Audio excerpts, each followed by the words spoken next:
तो दोस्तों आप सभी का हमारे YouTube चैनल तड़का मीडिया में हार्दिक स्वागत है। आज हम बात करने जा रहे हैं no one will save you, एक तरह से मूवी के बारे में, जो कि आपको हुलू पर देखने को मिली है और इसी के साथ साथ चुनिंदा क्षेत्रों में यानी वर्ल्ड वाइड इसे डिज्नी प्लस पर रिलीज़ किया गया है। इंडिया में ये आपको डिज्नी प्लस पर देखने को मिलेगी। तो आज की इस वीडियो में हम इसी हॉरर मूवी के बारे में बात करने जा रहे हैं। जी हाँ दोस्तों, ये एक हॉरर मूवी है। यदि आपने इसका ट्रेलर देख लिया हो तो आपको पता ही होगा, जिसके अंदर एक तरह से कैरेक्टर निभाया है। इसके अंदर जो भूत है, एक तरह से गोस्ट जिसे बोलते हैं, वो आपको एक एलियन देखने को मिला है और इसके अंदर उसी ने ही सारा एक तरह से रोल निभाया है। जो गेटअप है वो एलियन का है और आपको जो ट्विस्ट है वो इस मूवी को देखने पर ही पता चलेगा। तो आज की इस वीडियो में हम इसी मूवी के बारे में बात करने जा रहे हैं। स्टोरी क्या आपको देखने को मिली है, प्री प्रोडक्शन, कास्टिंग, रिलीजिंग और इससे रिलेटेड जितनी भी हमारे पास डिटेल है सारे कुछ आपको बताए गए। तो वीडियो को लाइक कर दीजिएगा, चैनल पर नए हो तो चैनल को सब्सक्राइब कर लीजिएगा, बेल आइकन दबा कर इसे ऑल पर सेट कर ले। दोस्तों अब हम इस एक तरह से मूवी के बारे में बेसिक डिटेल से जानना चालू करते हैं। नमस्कार दोस्तों, आप सभी का हमारे YouTube चैनल में हार्दिक स्वागत है। दोस्तों आज की इस वीडियो में हम बात करने जा रहे हैं, एक तरह से अभी हाल ही के अंदर एक मूवी आपको देखने को मिली है, no one will save you. जी हाँ दोस्तों, ये एक हॉरर फिल्म है और ये फिल्म आपको एक तरह से कई OTT प्लेटफॉर्म पर देखने को मिली है। चुनिंदा जगहों पर, चुनिंदा OTTs पर अवेलेबल है। तो सारी कुछ जानकारी मैं आपको देने वाला हूँ इस मूवी के बारे में। No one will save you एक 2023 की American science fiction horror film है, जो कि बैन डेफलिन द्वारा लिखित, निर्देशित और निर्मित है, जिसमें कैटलीन डेयर्स ने अभिनय किया है। साथ ही दोस्तों इसकी लेंथ की बात की जाए तो 93 कुछ इसकी लेंथ बताई जा रही है। 2 की पंक्ति होने के कारण ये फिल्म असामान्य है। मुख्य रूप से इसका डायरेक्शन ब्रायन डेफिड ने किया था और इसे लिखा भी इन्होंने ही है।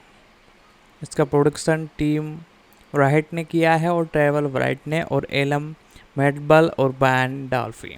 अभिनेता इसमें कैटली डेवंस देखने को मिली है। मुख्य रूप से अभिनेता इसमें कैटलीन डेविल, साथ इसी के साथ इसमें म्यूजिक जोसेफ डैम्फलीस ने दिया है। प्रोडक्शन कंपनी 20 देसी स्टूडियोज स्टार थॉन्स एंटरटेनमेंट द्वारा इसका एक तरह से प्रोडक्शन किया गया है। डिस्ट्रीब्यूशन की बात की जाए तो ये होलो पर अवेलेबल है, आप होलो पर इसे देख सकते हो। और इंडिया की बात की जाए तो इंडिया के अंदर ये अवेलेबल है हमारे डिज्नी प्लस पर। रिलीजिंग तारीख के बारे में बात की जाए तो 9 सितंबर 2023 को न्यूयॉर्क, लॉस एंजलिस में इसे रिलीज़ किया गया। 22 सितंबर 2023 को संयुक्त राज्य अमेरिका के साथ इसे रिलीज़ किया गया। मूवी की लेंथ 93 मिनट है। संयुक्त राज्य अमेरिका में इसे बनाया गया है और इंग्लिश इसकी लैंग्वेज है। साथ ही साथ 22.8 मिलियन डॉलर्स इसका बजट था। यह फिल्म 19 सितंबर 2023 को सिनेमाघरों में प्रदर्शित हुई और संयुक्त राज्य अमेरिका में हुल्स मूल फिल्म के रूप में 20वीं सेंचुरी स्टूडियोज द्वारा स्ट्रीमिंग सेवाओं और 22 सितंबर को अंतर्राष्ट्रीय स्तर पर डिज्नी प्लस स्टार पर रिलीज़ हुई। बैन एक दर्जनी है जो अभी भी अपने बचपन के घर में रहती हैं। ये पूरी हॉरर स्टोरी है, जैसा कि मैंने बताया, जो अपनी माँ सारा और अपने सबसे अच्छे दोस्त मॉडर्न की मृत्यु का शोक मनाती हैं। वह अपने लिविंग रूम में एक मॉडल टाउन का निर्माण करके इसे नुकसानों से निपटती है। ऐसा प्रतीत होता है कि वह एक पिछली घटना ने पूरे शहर को बैन के खिलाफ कर दिया है, इसलिए वह चिंतित है, एकांत और अलग थलग जीवन जी रही है। एक रात जब जागती हैं तो अपने घर में घुसपैठियों को देखती हैं, जो तुरंत समझ जाती हैं यह वह घुसपैठिया एक मानव सदैव एलियन है। बयान भागने का प्रयास करती है लेकिन घुसपैठिया उसका पीछा करता है। जब एलियन उसे वश में करने के लिए टेलीक्लोज का उपयोग करता है तो बयान गलती से उसके मॉडल टाउन के स्कूल की घंटी टावर को एक तरह से टूटे हुए टुकड़े से उसके सिर पर वार कर देती है, जिससे वह बयान को छोड़ देता है और बयान को पता चलता है कि एलियन घुसपैठियों के बाद सभी इलेक्ट्रॉनिक उपकरण बेकार हो गए हैं। शहर में जाने से पहले अपनी कार और एलियन के शरीर को त्याग देती है, और जब वहाँ वह पुलिस स्टेशन की ओर जाती है तो वह अपने पड़ोसियों के टूटे फूटे घर और एक तरह से पलटी हुई मेल वैन से गुजरती है। स्टैन पर बयान का अप्रत्यक्ष रूप से मोड़ के माता पिता से सामना होता है, जो कि पुलिस प्रमुख और उसकी पत्नी होती है। मोड़ की माँ बैन को ग्रिस्ट की दृष्टि से देखती है, जिसके चेहरे पर एक तरह से थूकती है और स्टेशन से बाहर चली जाती है। बैन भागने का फैसला करती है, लेकिन जैसे ही वह शरीर छोड़ने वाली बस में चढ़ती है, कई यात्री उसे रोकने का प्रयास करते हैं, जिसमें से उसे अन्य एलियन द्वारा कठपुतली बनाकर उसका पीछा करते हैं। वह एक सुनसुनाहट चर्च में आती हैं और मोड़ की कब्र पर जाती है, केवल लोगों के कुछ एक समूह को देखने के लिए, जो कि छोटे ताबूत वाले प्राणियों को नियंत्रण में प्रतीत होते हैं, जो कि उनके गले की त्वचा के नीचे स्पष्ट रूप से रंगते हैं। उस शाम बयान्स के घर पर एक चमत्कारी रोशनी एलियन की लाश को उसके घर से बाहर ले जाते हैं, और बयान को दो प्राणियों से बचने के लिए मजबूर होना पड़ता है, एक छोटा एलियन के साथ रुक रुक कर होने वाली लड़ाई के बाद, और बयान ने उसे टूटे हुए पोछे को हैंडल वाली अलमारी में फंसा दिया है और उसके सिर पर अलमारी का दरवाज़ा एक तरह से पटक दिया है। बयान अपने घर से भाग जाती है, लेकिन जब एलियन अनियंत्रित व्यक्ति से उसे पकड़ लेता है और खींचकर उड़न तस्करी में टेक्सन बीम पर ले जाता है। हालांकि जैसे ही उसे जहाज़ में चढ़ाया जाने वाला होता है तो वह आदमी को ट्रैक्टर के बीम में लात मार देती हैं और भाग जाती है। तीसरे और बहुत बड़े एलियन बैन का पीछा करता है और उस पर हमला करता है। अंततः उसने पकड़ने के लिए उसके घर पर चढ़ जाता है। वह उसे अपने स्टेशन वैन में ले जाता है, जहां उसे लंबे अंग परिचन्न केबन में फंस जाती हैं और इसका एक पैर गैस टैंक को छेद देता है, जिससे बयान प्रज्वलित करती हैं और एक उड़ान तस्करी एक किरण से आगा और एप्टोन को बुझा देती है, लेकिन प्राणी जलकर मर जाता है। अपने घर पर वापस भागने के बाद तो दोस्तों वीडियो को कर दीजिए लाइक, चैनल पर नए हो तो चैनल को भी कर लीजिए सब्सक्राइब। और दोस्तों स्टोरी जैसा कि हम इस मूवी के बारे में जान रहे थे, तो इसके आगे की स्टोरी मैं आपको बताता हूँ। बैन को पता चलता है कि एलियन घुसपैठियों के बाद सभी इलेक्ट्रॉनिक उपकरण बेकार हो चुके हैं। ये पैराग्राफ मैंने आपको बता दिया था। और इसी के साथ बैन डबल ब्रेन को पकड़ लेती है और उस पर चाकू से वार करती है, लेकिन वह उसे ब्लोक्सन से मार देती है और एक सुनसान सड़क पर भाग जाती है। उड़न तस्करी एक तरह से जाने से पहले उसका सामना एक विशाल एलियन से होता है। कुछ समय बाद बैन अपने क्षतिग्रस्त घर में रहती हैं। उसके शहर पर हर दूसरा निवासी अब स्पष्ट रूप से एलियंस के नियंत्रण में है, और फिर भी आक्रमण से पहले बयानों के जीवन में एक उलटफेर करते हुए एक शहरवासी उसके साथ काफ़ी पड़ोसी है। साथ ही साथ बयान्स के रूप में कैटलिन टेवेर आपको मैन कैरेक्टर में देखने को मिली हैं। इनके बारे में भी हम सारी कुछ जानकारी देंगे। इनकी एक आला मूवी के बारे में भी हम बात करेंगे। नोवेल विली सेव यू को 2019 में बैन डिफिट द्वारा स्पेन पर लिखा गया था और अप्रैल 2021 में ये बताया गया कि 20वीं सेंचुरी स्टूडियोज ने स्क्रिप्ट हासिल कर ली है और डिफन के नए निर्देशांक फिर भी शुरू कर दिया है। इसके अतिरिक्त कैटलिन्स डेन स्टार्स से जुड़ी हुई थी। $22.8 मिलियन के अनुमानित बजट पर प्रोत्साहन से पहले मुख्य फोटोग्राफी अप्रैल से जून 2022 तक न्यू ऑर्लियंस में हुई। दर्शक प्रभाव DLG द्वारा प्रदान किए गए और जोफन टैपनीज ने स्कोर तैयार किया। No one will save you का प्रीमियम 19 सितंबर 2023 को न्यूयॉर्क और लॉस एंजलिस के सिनेमाघरों में हुआ और बाद में इसे 20 सेंचुरी स्टूडियोज द्वारा 22 सितंबर को संयुक्त राज्य अमेरिका में होल मून्स फिल्म्स के रूपांतरण में रिलीज़ किया गया। इसका प्रीमियम स्टार प्लस पर हुआ और लेनी अमेरिका पर डिज्नी प्लस के अन्य क्षेत्रों में उसी दिन पर। साथ ही साथ दोस्तों इसकी एक तरह से रेटिंग के बारे में बात की जाए तो ग्रीक टॉम वेबसाइट रोज पर 76% 80% की पॉजिटिव रेटिंग देखने को मिली है, जिसमें औसतम रेटिंग 7/10 है। वेबसाइट की आम सहमति में लिखा गया है कि एक एकल मोड़ के एक घरेलू आवर्तन थिएटर ने। तो दोस्तों इसी के आगे मैं अब इन कैरेक्टरों के बारे में बात करूंगा जो कि इस मूवी में देखने को मिले हैं। बेसिकली हमें एक खास कैरेक्टर देखने को मिली है, उनके बारे में बात करेंगे, सारी कुछ जानकारी आपको बताएंगे। लेकिन आगे जानने से पहले हम इस मूवी के डायरेक्टर के बारे में बात करेंगे और प्रोड्यूसर के बारे में भी। इस मूवी के जो डायरेक्टर हैं उनका नाम है Brian Duffield. Brian Duffield एक अमेरिकन फिल्म निर्माता हैं। उन्हें 2020 की डार्क कॉमेडी स्पॉन्टेनियस और 2030 की स्पीच हॉर्न film no one will save you का निर्देशन किया है। उनके लेखन क्रेडिट में love and monsters 2020, under water 2020 और द बेबी सीटर 2017 शामिल है। डफिन को कई विशेष स्क्रिप्ट के लिए जाना जाता है जिन्हें द ब्लैक लिस्ट नाम दिया गया है, जो कि सुप्रसिद्ध लेकिन अप्रसिद्ध पटकथा पर एक औद्योगिक संग्रह है। तो दोस्तों इस मूवी की लेंथ के बारे में बात की जाए तो 93 मिनट टोटल इसकी लेंथ बताई गई है। और रिलीजिंग डेट के बारे में बात की जाए तो न्यूयॉर्क और इसी के साथ यूनाइटेड स्टेट में से लगभग 19 सितंबर 2023 को रिलीज़ किया गया था। और इसी के बाद 22 सितंबर 2023 को यूनाइटेड स्टेट के कुछ और चुनिंदा क्षेत्रों में से रिलीज़ किया गया है। और OTT प्लेटफॉर्म मैंने स्टार्टिंग में भी आपको बता दिया था, हुलो पर आपको देखने को मिलेगी। और वर्ल्ड वाइड इसका डिस्ट्रीब्यूशन संभाला है डिज्नी प्लस पर। जी हाँ दोस्तों, डिज्नी प्लस के OTT प्लेटफॉर्म पर ये इंडिया के अंदर आपको देखने को मिली है। और साथ ही साथ लैंग्वेज की बात की जाए तो इंग्लिश में ये अवेलेबल है, बाकी मल्टीपल लैंग्वेज आप चेकआउट कर सकते हो।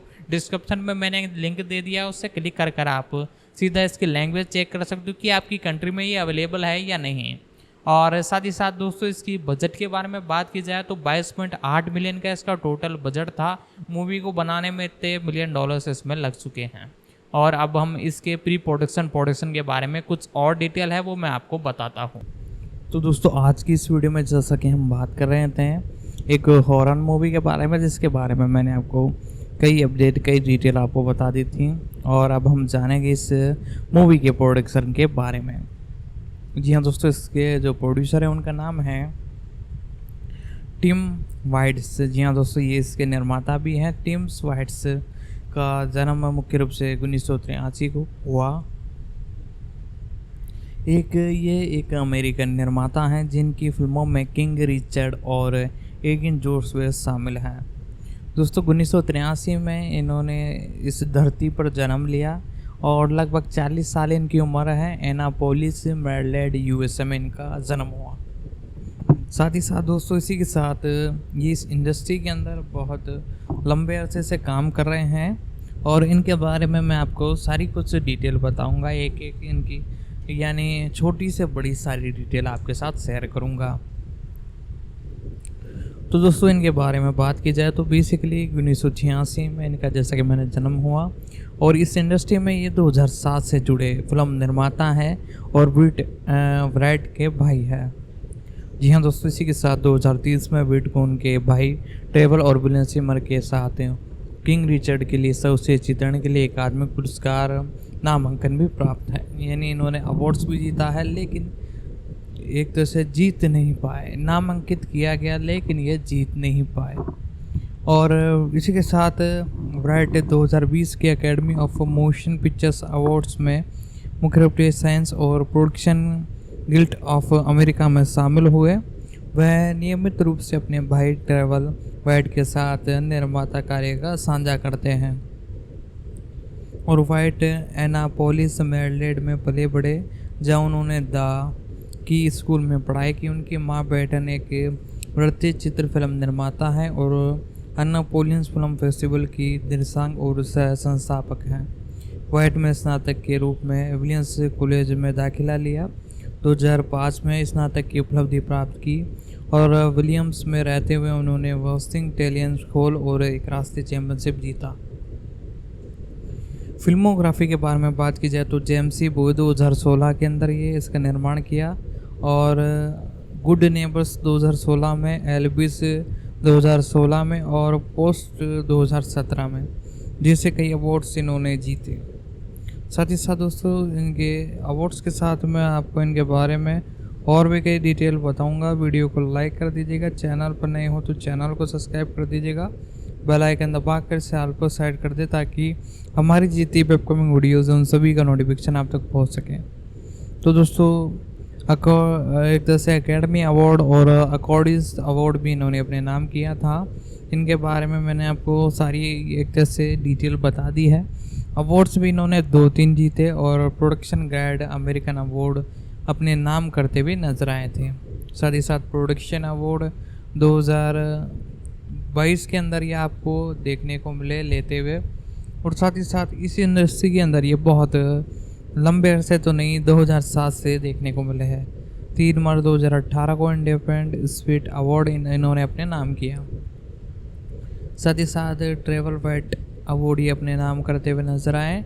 मुख्य रूप से ट्रेवल वाइट का जन्म 1985 को हुआ। एक अमेरिकन निर्माता, निर्देशक और लेखक हैं जिनकी फिल्मों में किंग रिचर्ड और टर्निंग गेटस्वेट शामिल हैं। साथ ही साथ 1995 में इनका जन्म हुआ था। लगभग 37 से 38 साल इनकी उम्र है। एनापोलिस और मैरिलैंड यूएसए में हुआ।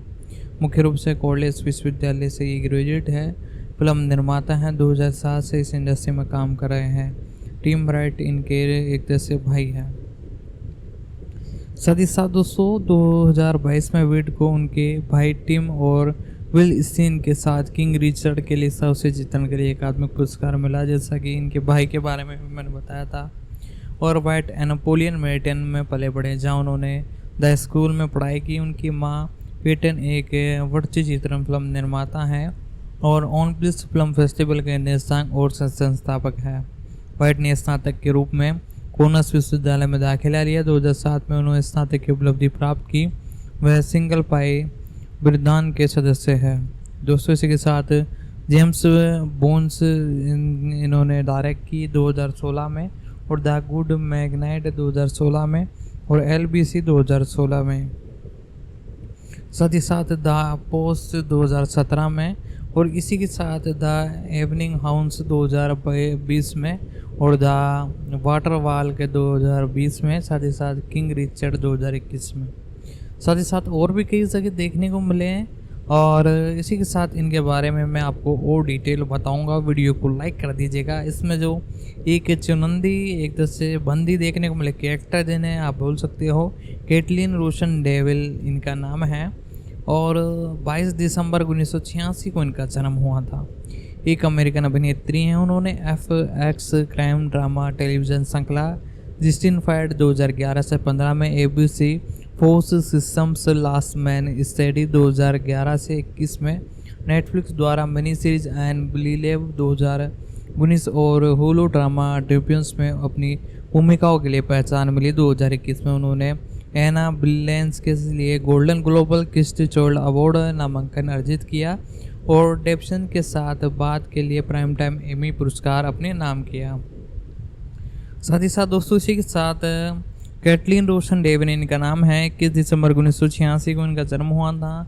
तकरीबन 26 साल इनकी उम्र है। फिनिक्स प्रिजन USA में हुआ। मुख्य रूप से ये एक अभिनेत्री है और 2009 से इस इंडस्ट्री में काम कर रही है। डेवन ने बेचर टीचर 2011 में, द स्पेक्टकुलस नाउंस 2013 में, शॉर्ट टर्म 2013 में, और टेट्रूड 2017 और beautiful boy 2018, dear Evan Hansen 2021। साथ ही साथ टिक 2 फिल्म में से भूमिका भी निभाई हैं।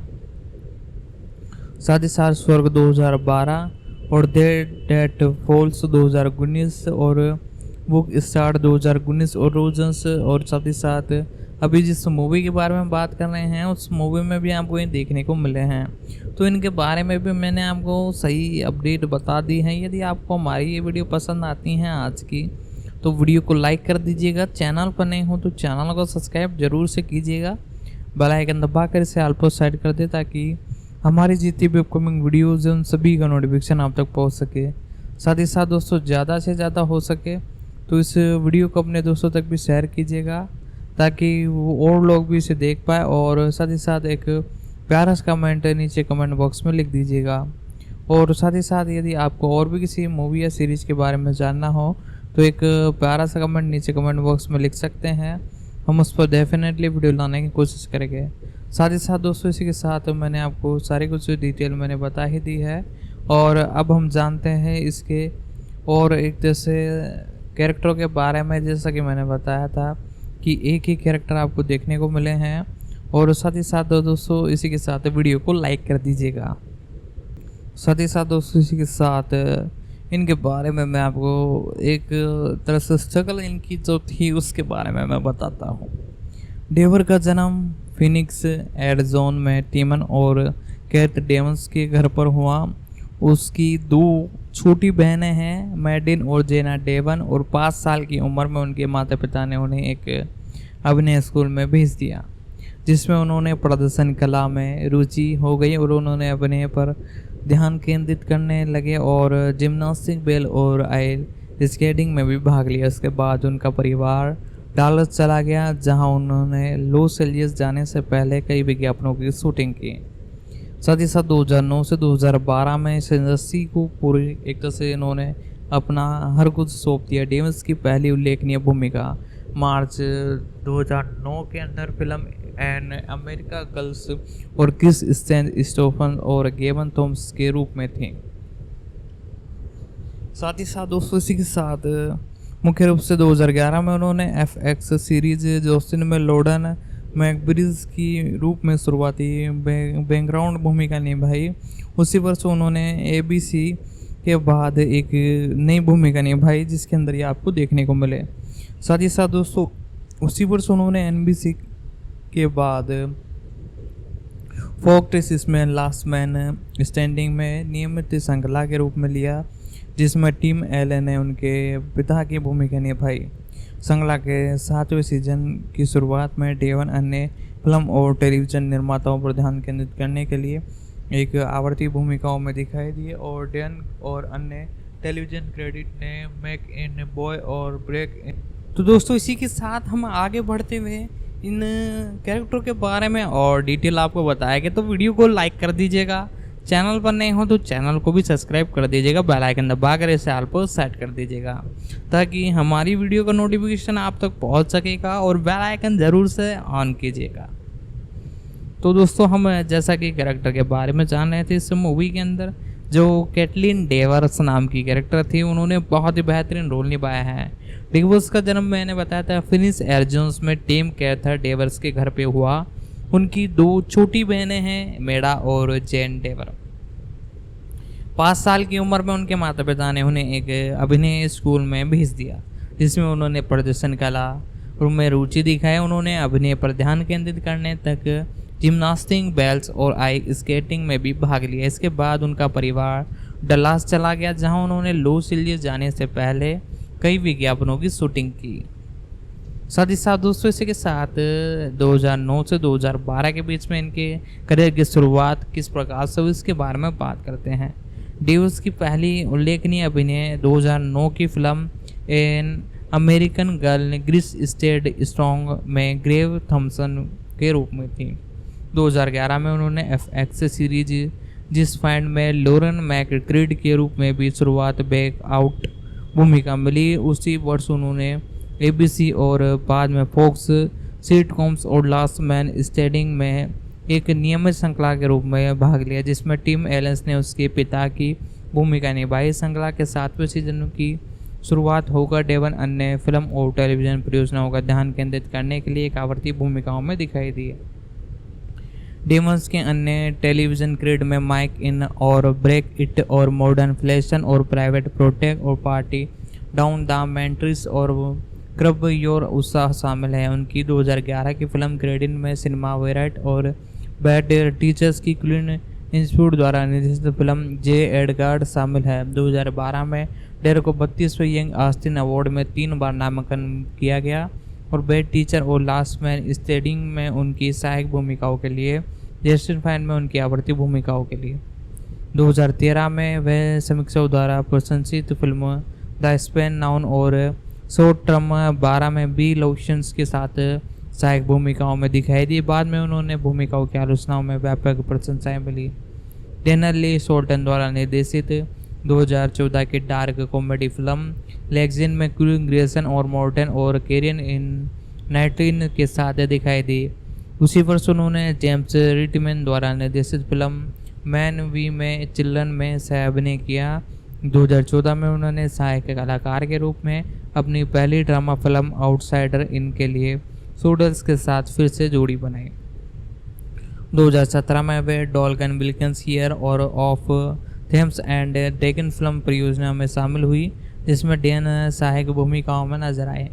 2018 में उन्होंने राजकीय नाटक द फ्रेट रनर और जीवित नाटक ब्यूटिन बोन्स के छोटी भूमिकाओं में अभिनय किया। बाद में ट्रिमोट चार्मेट के साथ 2019 की शुरुआत में डेवर प्रिट और पाउंड और डैन वेस्टिन सेवन द्वारा निर्देशित ड्रामा सीरीज फिल्म डे ट्रेम फॉलो में दिखाई दी। फिल्म का वर्ल्ड प्रीमियम 27 जनवरी 2019 को संडोज फिल्म फेस्टिवल में हुआ और 2 अगस्त 2019 को लगभग 1091 मीडिया द्वारा रिलीज किया गया था।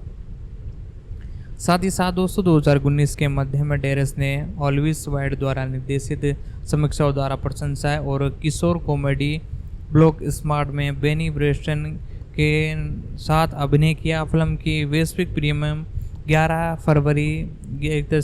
फरवरी 2019 को साउथ बायंस और साउंड वेस्ट में हुआ था और 24 मई 2019 को अन्नपूर्णा पिक्चर्स द्वारा रिलीज़ किया गया।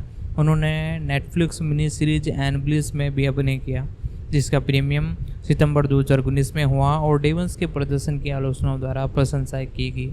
उन्होंने सर्वश्रेष्ठ अभिनेता और मिनी सीरीज या टेलीविज़न फिल्म के गोल्डन ग्लोबल नामांकन प्राप्त हुआ। उन्हें मूवी मिनी सीरीज में सर्वश्रेष्ठ अभिनेताओं के लिए क्रिस्टियन चॉइस टेलीविजन अवार्ड और बाफ्ट राइजिंग स्टार अवार्ड और ड्रामा एवं व्यक्तिगत उपस्थिति के लिए टीसी अवार्ड्स के लिए भी नामांकन मिला। 2020 में डेवर वर्ल्ड्स चाइल्ड किस के लिए धन जुटाने के लिए जेम्स टिमेड द्वारा निर्देशित किड कॉमेडी श्रृंखला होम भी द प्रिंसेस बाइक में दिखाई दिया और उस वर्ष के अंत में उन्होंने जेसी इनवेड द्वारा लिखित और निर्देशित ऑडिशन और drama bliss mini series saving और द वर्ल्ड्स में सह अभिनय किया। ये कहानी परिवार के 3 सदस्यों के जीवन के विभिन्न चरणों की दृष्टिकोण से बताई गई है और डेन ने अफगानिस्तान में तैनात अपने प्रेमी के लिए टेप रिकॉर्ड करने वाली 18 वर्षीय रेनन्स की आवाज़ भी दी थी। 2020 में उन्होंने HBO के लिए जे रोजन द्वारा निर्देशित टेलीविजन विशेष कोस्टर एल्टन में अभिनय किया और 17 अगस्त 2020 को उन्होंने board and music dear Evan और हैंसन के स्टीफन चॉर्बेस के फिल्म रूपांतरण में जो फिल्म्स के रूप में चुना गया और बेहस और उसकी बहन मेडिन्स संगीत जोडिन समूह और बेलमोन्स बनाते हैं और फरवरी 2020 में उन्होंने अपना पहला एकल ट्रेलर रिलीज़ किया और डेवन हुल्स के एंथोलॉजी श्रृंखला मोसलैंड के एपिसोड में दिखाई दिए। प्रीमियर्स के एपिसोड 3 में एबी मिलर्स के रूप में अभिनय किया और रोजलिन्स की शीर्षक भूमिकाओं में अभिनय किया और डॉपिंग्स में वेटन मिलसेंस की भूमिकाओं के लिए निभाते हुए नजर आए, जिसके लिए उन्होंने प्राइम टाइम एमी अवार्ड्स अपने नाम किया। साथ ही साथ उस फिल्मोग्राफी के बारे में बात की जाए तो बैड टीचर 2011 में और जे इग्रस 2011 में और द स्प्रोक्टर्स नाउ 2013 में, सोस टीम 2012 में, लेगिस 2014 में, मैन वुमेन एंड चिल्ड्रन 2014 में। साथ ही साथ आल समरी एंड 2017 में, वी डोंट बिलोंग हियर 2017 में और डीप लोड 2017 में और आउटसाइडर इन और द फॉर्म रनर 2018 में और ब्यूटीफुल बॉयज 2018 में, टीम द फॉलोवर्स 2019 में और बुक स्मार्ट 2019 में, डियर इवंस हैंसन 2021 में और टिकट टू पैराडाइज 2022 में और रोसलाइंस 2022 में। साथ ही साथ नेक्स्ट गोल विंस 2023 के अंदर। साथ ही साथ no one will save you इस मूवी के बारे में हम जान रहे हैं। इसमें तो आपको देखने को मिल रही है एक्स्ट्रा प्रोडक्शन के रूप में और टेलीविजन्स में भी इन्होंने American girls challenge stand strong television 2009 में अभिनय किया, मेक इट और ब्रेक इट 2009 में, मॉडर्न फैमिली 2009 में, क्राइम रेटिंग्स में और जस्टिफाई और लास्ट मैन स्टैंडिंग के अंदर भी आपको कई बार देखने को मिली, अनबिलीवेबल 2019 में। साथ ही साथ दोस्तों इसी के साथ home movie the Prince bride 2020 में। और दोस्तों मैं आपसे कहना चाहता हूँ वीडियो को लाइक कर दीजिएगा चैनल पर नए हो तो चैनल को सब्सक्राइब कर दीजिएगा, बेल आइकन दबा लीजिएगा, बेल आइकन दबा कर इसे ऑल पर सेट कर लीजिएगा, क्योंकि हमारे जितने भी अपकमिंग वीडियोज़ हैं उन सभी का नोटिफिकेशन आप तक पहुँच सके। तो दोस्तों अब हम इस कैरेक्टर की पिछली मूवी जो कि 2030 में ही देखने को मिली, सेम कैरेक्टर है और 2-4 कैरेक्टरों के बारे में और जानना पड़ेगा, बाकी ये मूवी भी हम अभी कवर कर लेते हैं, जिसका टाइटल है नेक्स्ट गोल्ड विंस। ये 2023 की अमेरिकन एक तरह से लाइव स्टोरी कॉमेडी फिल्म है जो कि तायांग वेल्टिन द्वारा डायरेक्ट की गई है, जिन्होंने इयान मॉर्सन के साथ स्क्रिप्ट राइटिंग लिखी यानी इसकी स्टोरी लिखी है। ये 2014 की मेक ब्रांड और स्टीफन जेसन की इसी नाम की डॉक्यूमेंट्री पर आधारित है, जिसे डच अमेरिकन कोच और थॉमसन रॉन्सेंस के अमेरिकन समूह राष्ट्रीय फुटबॉल टीम का नेतृत्व करने के लिए प्रयास के बारे में बताया था, जिसे दुनिया की सबसे कमज़ोर फुटबॉल टीम में से एक माना जाता था। 2014 में फीफा विश्व कप और फिल्म में माइकल फेसब्रेंड ने रॉन्सेंस की भूमिका निभाई और उसके लिए स्कॉन कर्टिन केमन और डेविन राचेंस हाउस और डेविन्स कोनिस प्लस और नॉर्डन के तिलोस को उसके अंदर देखने को मिली। साथ ही साथ दोस्तों इसका डायरेक्शन तायका वेल्टिट ने किया था और स्क्रिप्ट राइटिंग इन्होंने ही लिखी थी और इया मॉर्निक्स इसकी स्क्रिप्ट राइटिंग में हाथ बटोरते हुए देखने को मिले थे। आधारित एगन गोलिंजीज पर माइक गिब्रेड द्वारा और साथ ही साथ प्रोडक्शन इसका जॉनथन केवडिंग और गोरिड बास और तायांग वेंडिंग और माइकल ब्रेड और स्टीफन जेमसन द्वारा इसका उत्पादन किया गया था। अभिनेताओं की बात की जाए तो माइक फेसबेडर और ऑस्कर काइटली और केमा और डेविन फैन और रोयल हाउंस और बेलम कोलाउंस और बिल ऑर्नेट और एथी ब्लोजन मॉक्स और सिनेमेटोग्राफी के बारे में बात की जाए तो लाना फिलेंस और प्रोडक्शन की बात की जाए तो निकोलस मोनसूरस द्वारा इसका प्रोडक्शन किया गया है। म्यूज़िक की बात की जाए तो माइकल ग्रियानचियो द्वारा इसका म्यूज़िक दिया गया है। इमजीरियंस प्रोडक्शन द्वारा इसका प्रोडक्शन किया गया है। डिफेंस फिल्म्स और गोरेंड ब्राउन्स प्रोडक्शन द्वारा इसका प्रोडक्शन किया गया है। स्टार्स लाइट पिक्चर्स द्वारा इसका वितरण किया गया है। 10 सितंबर 2030 को TIFF द्वारा इसकी रिलीजिंग तारीख तय की गई थी और 17 नवंबर 2023 को संयुक्त राज्य अमेरिका में इसे रिलीज़ किया गया। लेंथ की बात की जाए तो 103 मिनट टोटल इसकी लेंथ बताई गई है और बेस कंट्री की बात की जाए तो अमेरिका में इसे बनाया गया है और बाकी लैंग्वेज ज़्यादा प्रोवाइड नहीं है। आपको ये एक तरह से प्राइम वीडियो के OTT प्लेटफॉर्म पर देखने को मिलेगी और साथ ही साथ ज़्यादा कुछ इसका ठीक ठाक है। प्रमोशन भी किया गया 2030 को टोरंटो इंटरनेशनल फेस्टिवल में भी इसका प्रीमियम हुआ था। दोस्तों स्टोरी तो एक तरह से गटर ही है, पूरी एकदम बेकार है। थॉमसन स्टोन्स के रूप में माइकल वेस्टन देखने को मिले थे। प्रोडक्शन के बारे में जान लेते हैं थोड़ी डिटेल। अगस्त 2019 में ये घोषणा की गई कि फोक्स सनचाइल्ड पिक्चर्स में प्रारंभिक निश्चित परियोजनाओं की स्थापना की थी, जिसमें थोर लव एंड थंडर 2022 के लिए अपनी प्रतिबाधाओं से पहले तायंग वेस्टन को लिखने और निर्देशन करने के लिए एक तरह से देखा गया था। तो दोस्तों आज की इस वीडियो में हम इस हॉरर मूवी के बारे में जान रहे हैं। मैंने सारी कुछ अपडेट आपको बता दी है। प्री प्रोडक्शन कास्टिंग के बारे में अब हम जानेंगे, लेकिन आगे बढ़ने से पहले मैं आपसे ये कहना चाहता हूँ यदि आप चैनल पर नए हों तो चैनल को सब्सक्राइब कर लीजिएगा, बेल आइकन दबा कर इसे ऑल पर सेट कर लीजिएगा, क्योंकि हम जब भी नई एक तरह से सीरीज आती किसी भी OTT प्लेटफॉर्म पर हो, चाहे वो डिज्नी हॉटस्टार हो, एप्पल प्लस हो, नेटफ्लिक्स हो, होलो हो या स्टैंड हो, हम हर OTT प्लेटफॉर्म की चाहे वो कोई सी भी लैंग्वेज की सीरीज हो, मूवी हो या एक तरह से अपकमिंग मूवीज हो, उन सभी की अपडेट और एक्सप्लेनेशन सारी कुछ एक तरह से डिटेल हम हमारे चैनल पर प्रोवाइड कराते रहते हैं। तो उन सभी को देखने के लिए आपका ज़रूरी है कि आप हमारे इस चैनल को सब्सक्राइब कर लो, बेल आइकन दबाकर इसे ऑल पर सेट कर लो। तो पहले आप चैनल को सब्सक्राइब कर लीजिए और बेल आइकन दबाकर इसे ऑल पर सेट कर ले। अब दोस्तों हम इसके कैरेक्टर के बारे में जानते हैं, लेकिन फिर इन्हें एक तरह से इस योजना से हटना पड़ा क्योंकि इनका पूरा फोकस एक तरह से मार्वल स्टूडियोज़ की इस मूवी पर था। बाद में से डॉक्यूमेंट्री नेक्स्ट गोल प्रिंस के फीचर फिल्म रूपांतरण के रूप में सामने लाया गया और वेस्टिन बॉरन बासन और जोनथन डेविल्स निर्माता के रूप में काम कर रहे हैं। साथ ही साथ दोस्तों इसी के साथ मैं आपसे कहना चाहता हूँ यदि आपको हमारी ये वीडियो पसंद आती है तो वीडियो को लाइक कर दीजिएगा, चैनल पर नए हो तो चैनल को सब्सक्राइब कर दीजिएगा। सितंबर में माइकल फेसब्रेड ने फिल्म में अभिनय करने के लिए अंतिम बातचीत की और एल जबॉन्स के साथ शामिल होने के लिए बातचीत में शामिल होने के साथ अगले महीने ने उनकी पुष्टि की गई।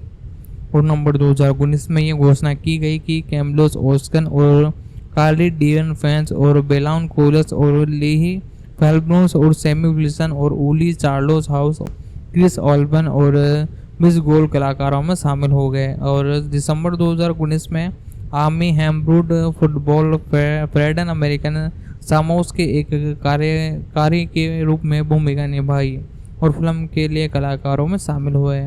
मुख्य फोटोग्राफी नंबर 2019 में होनोलुलु हवाई में हुई और जनवरी 2020 तक पूरी हुई। दिसंबर 2021 में ये घोषणा की गई कि विल नेट हैमर्स की एक कदम रखे क्योंकि हैमर पर आरोप लगाया गया था कि कई महिलाओं द्वारा यौन उत्पीड़न का मामला सामने आया है। मई 2023 में कैटलिन डेनस को कलाकारों के हिस्सों के रूप में घोषणा की गई थी। रिलीजिंग डेट के बारे में बात की जाए तो फिल्म का प्रीमियम 10 सितंबर 2023 को 2023 के टोरंटो अंतर्राष्ट्रीय फिल्म फेस्टिवल महोत्सव में हुआ। साथ ही साथ दोस्तों फिल्म का प्रीमियम 10 सितंबर 2023 को 2023 के टोरंटो अंतर्राष्ट्रीय फिल्म महोत्सव में हुआ। 17 नवंबर 2023 को इसकी वास्तविक रिलीज से पहले ये फिल्म मूल रूप से 21 अप्रैल 2023 को रिलीज होने वाली थी और 22 सितंबर 2023 को स्थानांतरित होने से पहले और फिर इसकी वर्तमान तिथि तक। हालांकि फिल्म के कलाकारों में 2023 की सांगा आफ्टर हड़ताल द्वारा एक तरह से लगाए गए प्रतिबंध के कारण फिल्म प्रीमियम सीमित से असमर्थ थी। रेटिंग टोटल की बात की जाए तो 10 में से 5.6 की औसतम रेटिंग है, जो कि ठीक ठाक रेटिंग है एक मूवी के चलने लायक के लिए। और दोस्तों अब हम इसके अभिनेताओं के बारे में जानते हैं। सबसे पहले एक हमारे माइकल फेब्रेड भाई के बारे में जानते हैं। माइकल फेब्रेड नाम से नहीं जाना जाता है, एक आयरिश अभिनेता है। वह विभिन्न प्रशंसाओं के प्राप्त करता है जिनमें 2 अकादमी पुरस्कार, 4 बाफ्टा पुरस्कार और 3 गोल्डन ग्लोब पुरस्कार के लिए नामांकन शामिल है। 2020 में उन्होंने आयरलैंड के महानतम फिल्म अभिनेताओं की आयरन टाइम सूची में 9वें स्थान पर सूचीबद्ध किया गया था। और मुख्य रूप से इनके बारे में बात की जाए तो 2 अप्रैल 1977 को इनका जन्म हुआ। 46 साल इनकी उम्र है और हिडलब पश्चिम जर्मन में हुआ। मुख्य रूप से ये आयरिश है और अभिनेता है, रेसिंग ड्राइवर है और सक्रिय वर्ष 2001 से इस इंडस्ट्री में देखने को मिल रहे हैं।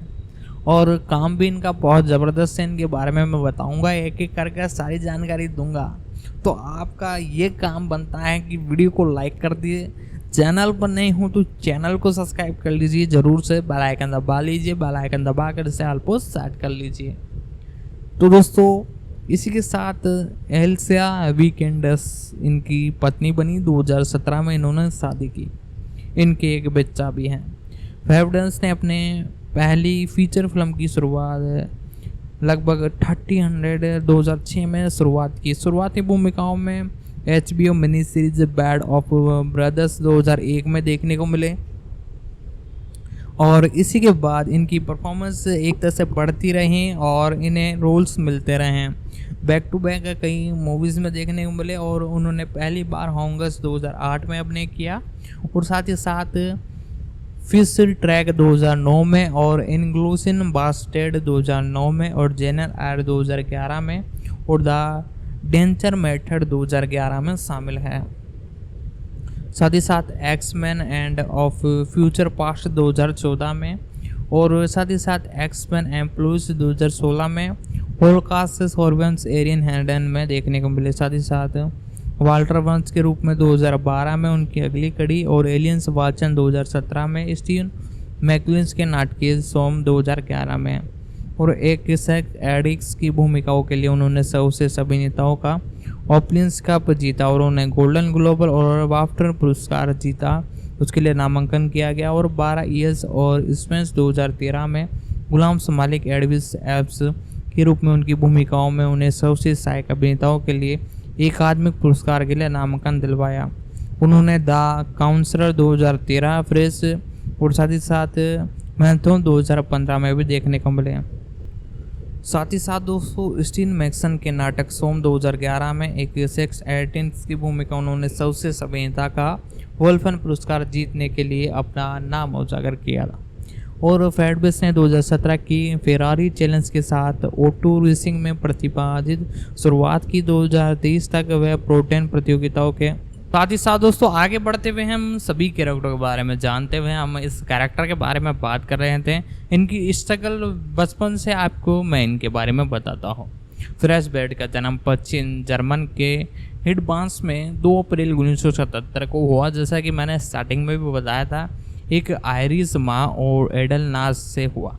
जर्मन पिता जोसन बेड के बेटे हैं। उनका कैथरीन नाम की एक बड़ी बहन है जो कैलिफोर्निया के स्कॉड में MIT इंस्टीट्यूट में एक न्यूक्लियस है। और परिवार में उनकी माँ एक पक्ष की जानकारी के अनुसार उनकी माँ स्वतंत्रता संग्राम के दौरान एक आयरिश नेता माइकल क्रूज की अपरोती है। फ्रेडबॉन्ड का पालन पोषण कैथलिन्स में हुआ और उनकी उस चर्च में एक वेदी लड़कों के रूप में सेवा की जिसमें उनका परिवार जाता था। उन्होंने और उनकी बहन ने गर्मी की छुट्टियों में जर्मन में बिताई। उन्होंने किलौसियन के पास कोसा नेशनल स्कूल और किलवांजी में हिनन सेड ब्राउन कॉलेज में पढ़ाई की। जब उन्होंने 17 साल की उम्र में एक नाटक में कास्ट किया तब तो उन्होंने तय कर लिया कि वह अभिनेता बनना चाहते हैं। और 19 साल की उम्र में उन्होंने ड्रामा सेंटर लेडन में अभिनय करने के लिए घर छोड़ दिया। 1999 में उन्होंने ड्रामा सेट छोड़ दिया और 3 क्रिश्चियन नाटक के प्रदर्शन के लिए क्रॉफ्टन स्टेज कंपनी के साथ दौरा किया। और एक अभिनेताओं के रूप में स्त्री काम करने पाने से पहले उन्होंने बॉर्कन पोस्टन मैंचुल मजदूर और रोन मिल्स के लिए बाजार सोंगेस के डेल कर्मचारी के रूप में काम किया। अभिनय कलर के बारे में बात की जाए तो वेस्टबोर्ड की पहली स्क्रीन भूमिका टॉम हैंक्सन के स्टीवन स्पीलबर्ग की पुरस्कार विजेता television mini series bad of brothers 2001 में पैटन क्रिस्टियन की थी। उन्होंने स्काई वंश पर हैक्सन की दोनों श्रृंखलाओं में आजलिन्स का किरदार निभाया और विभिन्न बैड द कूपर स्टोन्स को उसके गीत ब्रैड एंड फ्रेड के संगीत और वीडियो में मुख्य किरदार के रूप में अभिनय किया। और वीडियो में उनका एक बॉसिंग रात में दोस्तों के साथ घूमने गए एक लड़की की भूमिका निभाई और जो कि काउंसिलिंग एक तरह से हारा पहनने के बाद धीरे धीरे बकरी बदल जाता है। साथ ही साथ दोस्तों इसी के साथ 24 नवंबर को और 5 दिसंबर 2023 के बीच ब्रूक एंड ब्रिस्टन्स के साथ आपको देखने को मिले। 2006 में डैनी ब्रन और फेस्टिवल प्रिस के दौरान फेसबर्ड ने कोलियंस और विल्सन चार्लिस के बीच मुलाकात पर आधारित माइकल ने इसकी भूमिका निभाई। इसके अलावा वेल्ब्रिस ने अपने प्रोडक्शन कंपनी के साथ क्रिस्टियन टारोड के रिचर्ड बॉस के साथ स्टीन कोर्ट्स के रूप में भी अभिनय किया। साथ ही साथ 20वीं सदी की शुरुआत में फेब्रिस ने एमोस नाम की औसतम चित्रण की एक प्रेमी का भूमिका निभाई और यह नाटक मुख्य रूप से आपको कई टेलीविजनों पर देखने को मिला। और साथ ही साथ 17 फरवरी 2007 को बॉलिंग से अंतर्राष्ट्रीय फिल्म महोत्सव में आपको देखने को मिले।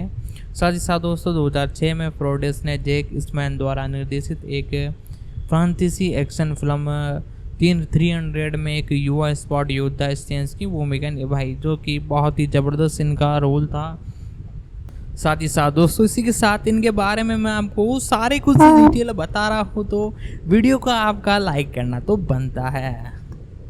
तो दोस्तों इसी के साथ उनकी सफलता के रूप में माना जाता है उनके प्रदर्शन में ब्रिटेन इंडिपेंडेंट फिल्म पुरस्कार दिलवाया। होंगस के साथ कोस फिल्म फेस्टिवल्स में आपको देखने को मिले और क्विंटन टारनोस की इनग्लोरियस बास और जिसमें उन्होंने ब्रिटेन अभिनेता फ्रिस्टन ऑर्चिन और एस्किन्स की भूमिका निभाई। दूसरी फिल्म एडिन्स के साथ ओनर द्वारा निर्देशित फ्रिस बुक में थी और दोनों फिल्म को मुख्य रूप से अच्छी परफॉर्मेंस देखने को मिली। साथ ही साथ 2010 में फ्रेश ब्रेड के द्वारा पश्चिम फिल्म जॉन हैक्सन में ब्रेक के रूप में दिखाई दी और सैन डीन कॉमिक्स कॉन और इंटरनेशनल एक कॉमिक बुक सम्मेलन में एक साक्षात्कार में फ्रेश ब्रेड ने भूमिकाओं के बारे में टिप्पणी की और मैं इसी चित्रण को विकसित किया और वास्तव में इसे आगे बढ़ाया गया और मैं एक तरह से देखूंगा कि मैंने इससे कितना आगे बढ़ाया। वह अपने किक को विकृत तरीकों से चलाते हैं और इसे बहुत स्पष्ट या ऐसा कुछ नहीं बनाया जाता जो अपने पहले देखा हो। रैक्सन को मुख्यतः नकारात्मक समीक्षाएं मिली। 2011 में जॉनसन हैक्स की आलोचनाओं पर प्रतिक्रिया देते हुए फ्रेबर्ड ने टिप्पणी की कि बहुत भयानक था ये, और नील समा एक दशमलव की खून रोमन युद्ध थ्रिलर ड्रामा फिल्म सिनेरियोस और उन्हें डेमिट पार्सन्स के साथ जोला सुमरिस की फिल्म ब्लू की क्रीज में रिचर्ड विल्स के रूप में लिया गया। फिल्म वेस्ट वर्जिनिया के एक युवा व्यक्ति पर केंद्रित जो कि अपने नित्य दुर्बाधाओं से उभरती है और अपने भाई को एक ऐसा परिवार का एक तरह से सफाया करने में मदद करती हैं जो कि एक नाजी तंत्रिक की रक्षा कर रहा है, जिसमें उसके भाई को वर्षों से अपने पेट भरने के लिए बंदी बनाया गया है। और फेसबेस ने 2011 की film Jane Eyre Edward Richards की भूमिका निभाई है, जिसका शीर्षक भूमिकाओं में मिया वोचिन था, जिसका निर्देशन केरी प्रोग्नेस ने किया था। और फेसबेस ने super hero blockbuster X Men first class और एक्समैन की प्रीक्वल्स में मैनरेड की भूमिका निभाई। 1962 की स्थानीय और या चोल्स डेनियस और जेम्स मैकलूस द्वारा अभिनय किया, जो कि मैनचेस के बीच की दोस्ती और उनके समूह में एक्समैन और वंडरवुड ऑफ म्यूजियम्स की उत्पत्ति पर केंद्रित है। फिल्म को सामान्यतः प्रशंसा और वित्तीय सफलताओं के लिए 3 जून 2011 को रिलीज़ किया गया और फ्रेडबर्ट को 2011 में फ्रेडियन ने सांग डेविन फ्रूड की एक डेंचर मैड में सीमित आलोचना और काल्पनिक भूमिकाएं निभाई। उन्होंने शो में भी अभिनय किया जिसमें उन्होंने 3 के दशक के एक ऐसे व्यक्ति की भूमिका निभाई जो कि अपनी यौन लत से जूझ रहा था। साथ ही साथ 2011 में वे स्टीफन सोडियन द्वारा निर्देशित एक action thriller Evans MI6 agent के रूप में दिखाई दिए और रेड्यूड स्कॉट की स्काई फिक्शन फिल्म फॉर्मेट में समीक्षाओं ने फिल्म के दर्शक और सौंदर्य डिज़ाइन और अभिनय दोनों में प्रशंसाएं की। विशेष रूप से एडॉन डेविन 8 के रूप में फेसबर्ड के प्रदर्शन में और फेबर ने रिचर्ड स्कॉट की द क्लाउसन शीर्षक में अभिनय किया। तो 2013 में कॉमिक मैक्सन स्टीवन में अभिनय किया। साथ ही साथ 30 मई 2014 को रिलीज हुई मैनस की भूमिका दोहराई, जो कि एक्समैन फास्ट क्लास की अगली कड़ी थी और फ्लेक्स 2014 की गर्मियों के अंतिम में रिलीज हुई। और फेसबैंड ने 2010 में कोडिन स्टीव मैकफ्रिस और मैनी मेलोस अभिनय पर पश्चिम फिल्म स्लो वेस्ट में सह अभिनय किया। उन्होंने एक रहस्यमय यात्री सिलास की भूमिका निभाई और फास्टवेडन ने डेनियन बॉस द्वारा निर्देशित फिल्म स्टीफन जोस में दिव्यांग एप्पल संस्थापक और CEO जिस्टन बॉस की भूमिका निभाई। साथ ही साथ दोस्तों इसी के साथ इनके बारे में मैं आपको पूरी डिटेल एक तरह से बता ही रहा हूँ और कुछ छूट जाती है तो आप कमेंट में लिख कर पूछ सकते हो। साथ ही साथ दोस्तों अब इनके बारे में और डिटेल में आपको बताता हूँ। फेयरबेड ने जस्टिन क्रूजे द्वारा निर्देशित फिल्म मैथबैन में सोकविंस की भूमिका निभाई, जहां उन्होंने लेडी मैथबैन के रूप में एक आदमी पुरस्कार जीता और मेलिस कॉर्टन की किंग डेंक्सन्स के रूप में डेविड थॉम्पसन के साथ मिलकर काम किया। निर्माण के लिए फिल्म जनवरी 2014 में शुरू हुई। फिल्म का प्रीमियम 2015 के कांस फिल्म फेस्टिवल में हुआ। 2016 में फेयरबेड ने एक बार फिर फिल्म एक्समैन एम्ब्रोज मैनसन्स की भूमिका निभाई और द लाइट क्रूट और ओसन में अभिनय किया, जो कि MF स्टेज द्वारा लिखित और डेरियन विल्सन द्वारा निर्देशित और उपन्यास पर आधारित थी। फिल्म की शूटिंग सितंबर 2014 के अंत में न्यूजीलैंड में शुरू हुई और 2 सितंबर 2023 को रिलीज हुई। इसके अलावा 2016 में फेयरबेड ने आसी एनिट और वेटन गिनेस के साथ थ्रिलर टॉस ऑर्गन में एस के साथ अभिनय किया। इसे 21 दिसंबर 2016 को रिलीज किया गया और मैथबैथ के निर्देशक विस्टन क्रूजर ने निर्देशन किया और यह सह कलाकार मैरिन कॉर्टन की मुख्य भूमिका थी, जो कि फेयरबेड के साथ फिर से काम पर रहे और मई 2017 में फेयरबैंड ने इसे प्रीमियम की अगली कड़ी बताई और एल्सन वेस्टन के एडिसन डेनियल्स के रूप में अभिनय किया, जो कि इनके करियर में सबसे बड़ा एक तरह से बदलाव लाने वाला एक तरह से रोल माना जाता है। ये 21 दिसंबर 2016 को रिलीज़ हुई। मैथबॉर्न के निर्देशक जस्टिन क्रूजन ने निर्देशन किया और सहलेखन भी मेरियन क्वेश्चन से करवाया गया। मई 2017 में फेयरबैंड ने प्रोमिस की अगली कड़ी एलियंस कॉर्नेस में एंड्रूज का किरदार निभाया और द स्मॉन में हेरियन में चुना गया, जो कि जॉन नेस्बॉन के उपन्यास पर एक रूपांतरण था, जो कि टॉम्स एब्लोड द्वारा निर्देशित और रेबन फ्रोगू द्वारा सह अभिनय था। 3 साल की अनुपस्थिति के बाद फेयरबैंड ने डेनियल फीचर्स की neo noise action thriller the killers 2023 में फिल्म अभिनय में वापसी की, जिसका premium Venice international film festival में हुआ। और द गार्जियन के पीटर ब्लेसन ने फेयरबैंड की कास्टिंग और प्रशंसा करते हुए लिखा और माइकल फेयरबैंड का एक यौगिक प्रेमी हत्यारियों की भूमिका में पुनीत है। फेयरबैंड के पास वर्तमान में पोस्ट प्रोडक्शन में भी 2 फिल्म हैं। वह 2015 की लघु फिल्म कुंगन फ्रूस 2 के लिए फुल मैथन सीक्वेंस में ऑनन ग्रोथन और डेविन हॉलदन के साथ सह अभिनय करते हुए देखने को मिलेंगे। और स्क्रिप्ट लेखन रॉबर्ट बेटन के साथ मिलन वेस्टन ने फिल्म मैकबून फिल्म्स नामक एक प्रोडक्शन कंपनी बनाई और फेयरबैंड और बेनेट वर्तमान में आयरिश पौराणिक नायक और क्यू चैनल्स के बारे में एक फिल्म विकसित कर रहे हैं। मार्च 2022 में ये पता चला कि फेयरबैंड नेटफ्लिक्स के लिए एक चिल्क नाम की एक वास्तव नाटक और कार्यकारी निर्माता है। नाटक डैनी फ्लूस के साथ आपको देखने को मिलेगा और इसी के साथ आपको मुख्य रूप से देखने को मिलेगा। मार्च 2023 में ये घोषणा की कि फेयरबैंड ने नाना हॉजन्स जेम्स की आगामी थ्रिलर में एलिस वेक्टन और टीरा रेशंस के साथ अभिनय करेंगे। और साथ ही साथ दोस्तों इसी के साथ इनके बारे में मैं आपको और डिटेल बताता हूँ। फेयरबैंड अपनी निजी जीवन की निजी रखन और पसंद करने के लिए जाने जाते हैं। वे 1986 में लंदन के हैकनी क्षेत्र में एक संपत्ति में चले गए और 2017 में पुर्तगाल जाने वाले वो यूके थे और फेयरबैंड जर्मन में बोलते हैं और इंग्लिश पोर्शन और फिल्म के पहले और अपनी बोली जाने वाली लैंग्वेजों में ये सबसे एक तरह से अव्वल है। साथ ही साथ दोस्तों 2010 में फेयरबैंड की प्रेमिका सोनी यूगन फेयरबैंड में 2009 की 2 घटनाओं का आरोप लगाया और उन्हें एक बार फिर कार के साथ घसीटकर उनकी नाक तोड़ा। और साथ ही साथ दोस्तों इसी के साथ जून 2012 में फेयरबैंड ने जीसन पत्रिका को बताया कि वह अमेरिका अभिनेता निकोल बेहरिन्स को डेट कर रहे हैं, जिसके साथ उन्होंने 2011 की फिल्म शो में काम किया। साथ ही साथ इसी के साथ और भी कई भूमिकाओं में देखने को मिली, जो उन्होंने 2016 की फिल्म द नाइट बिटलोस ओशन में काम किया और उन्होंने 14 अक्टूबर 2017 को EBC में एक निजी समारोह में शादी की। बाद में पुतलोत चले गए, जहां पर वह लिबास में रहते हैं। उनका एक बेटा है जिसका नाम 2021 में फुटलूज रखा गया।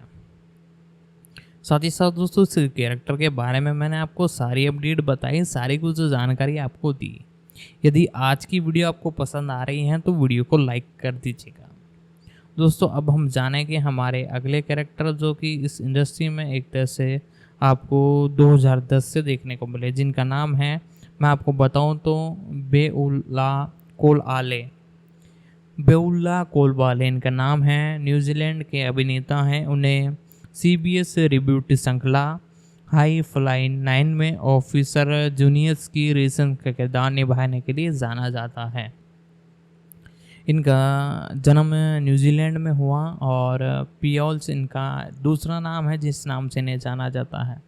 मुख्य रूप से ये एक अभिनेता हैं। 2010 से इस इंडस्ट्री में काम कर रहे हैं और जॉर्जिन ऑर्डन 2019 में इन्होंने इनसे शादी की।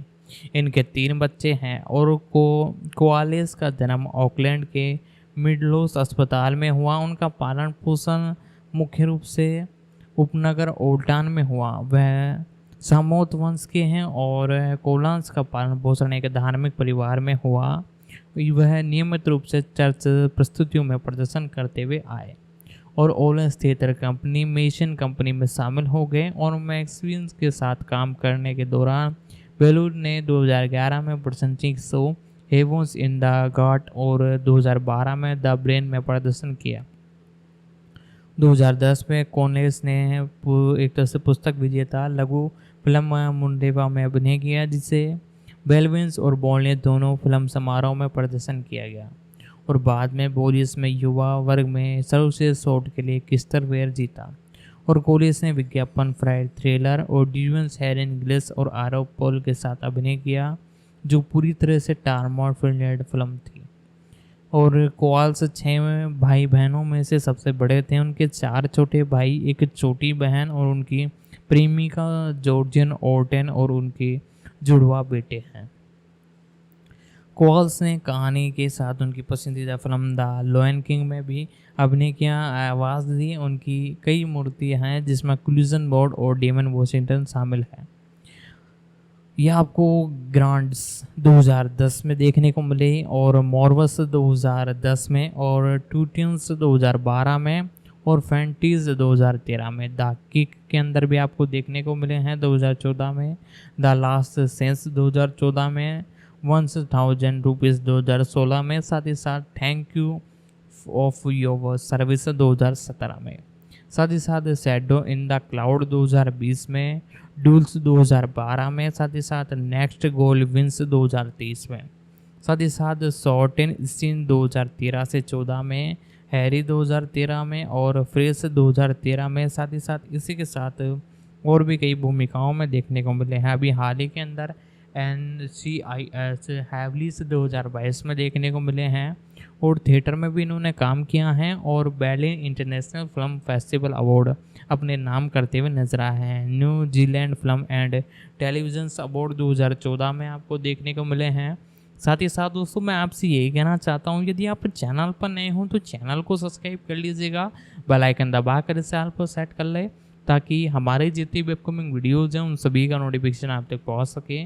और ज़्यादा से ज़्यादा हो सके तो इस वीडियो को अपने दोस्तों तक भी शेयर कीजिएगा, ताकि वो भी इसे देख सके और एक प्यारा सा कमेंट नीचे कमेंट बॉक्स में लिखते हैं।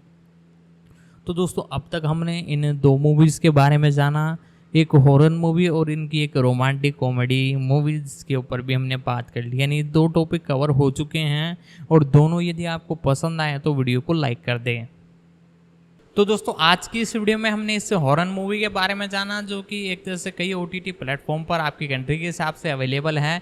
और यदि आपको आज की हमारी ये वीडियो पसंद आती है, आपको वीडियो अच्छी लगती है, तो वीडियो को लाइक कर दीजिएगा दोस्तों। और यदि आपने इस मूवी को देख लिया है, उसके बाद आप वीडियो देख रहे हो, तो आप अपना रिव्यू नीचे कमेंट बॉक्स में लिख सकते हैं, ताकि और लोग भी उसे देख पाए। बाकी आप एक तरह से ठीक ठाक ये मूवी है, आप 1 टाइम इसे देखना चाहो तो देख सकते हो। आप अपनी कंट्री के हिसाब से हर OTT प्लेटफॉर्म पर अवेलेबल हैं। तो दोस्तों आज की इस वीडियो में इतना ही, मिलते हैं अगले वीडियो में।